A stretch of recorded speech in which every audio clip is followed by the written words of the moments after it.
Magandang gabi po, Luzon, Visayas at Mindanao.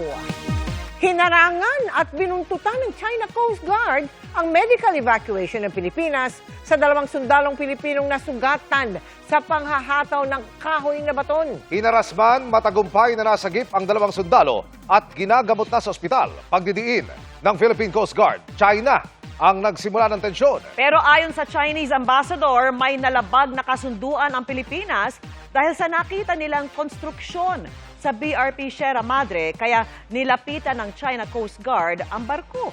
Nakatutok si Marisol Abduraman. Matapos ang hampasan ng China Coast Guard at ng Philippine Navy sa Ayungin Shoal noong Lunes, Attention all ships, attention all ships. Security, security.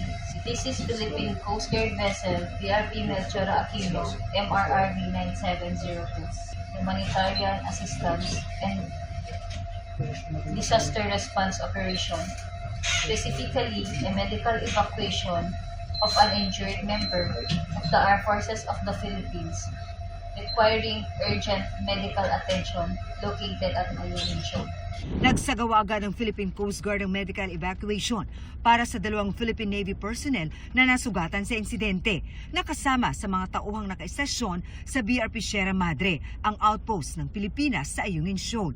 Pero nang makarating na ang barko ng PCG sa Ayungin Shoal, nag-radio challenge na ang isang barko ng Chinese Coast Guard. China has indisputable sovereignty over Nansha Qundao and its adjacent waters, including Renaijiao. Parang ang ambulansya, kailangan pa daw magpaalam sa kanila. We never ask permission from the Chinese government. Kasunod nito, nagdatingan na ang 4 na barko ng China Coast Guard.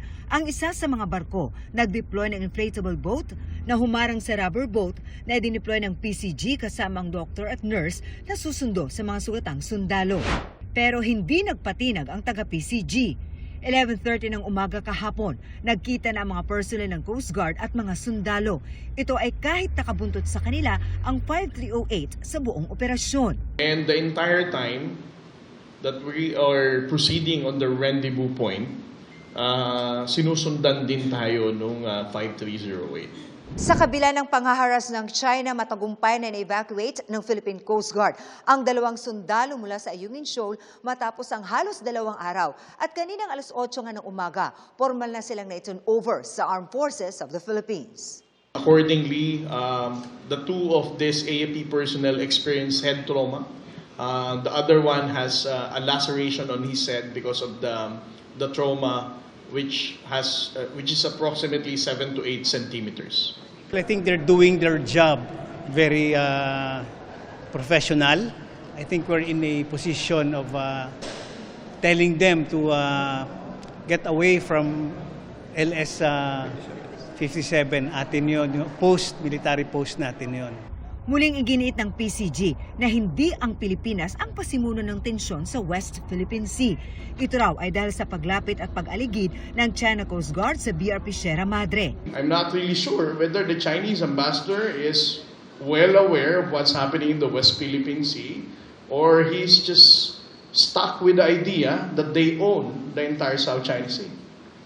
Pero ang sinasabi ng Chinese ambassador, kaya raw lumapit ang China Coast Guard ay dahil sa ginagawa mo ng construction work ng mga sundalong Filipino sa BRP Sierra Madre. Yesterday morning, like 9 a.m., so our people found your soldiers, they're building some kind of a barrier nets, and they're doing some kind of a construction work in the ship.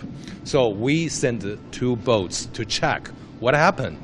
Gate niya, labag umano ito sa diwa ng kasunduan na panatilihin ang status quo at huwag magtayo ng bagong istruktura roon. That's against the spirit of our provisional agreement. That is no new construction, keep the status quo. Okay, we agree to the resupply, agreement. But we found they're doing something new. Then they send boats and people to challenge us, ask us leave, to provoke or something. Then something happened. So that's the whole story. Sinusubukan pa naming makuha ang panig ng Department of Foreign Affairs at ng Malacanang ukol sa mga sinabi ng Chinese ambassador. Marisol Abduraman, nakatuto, 24 oras.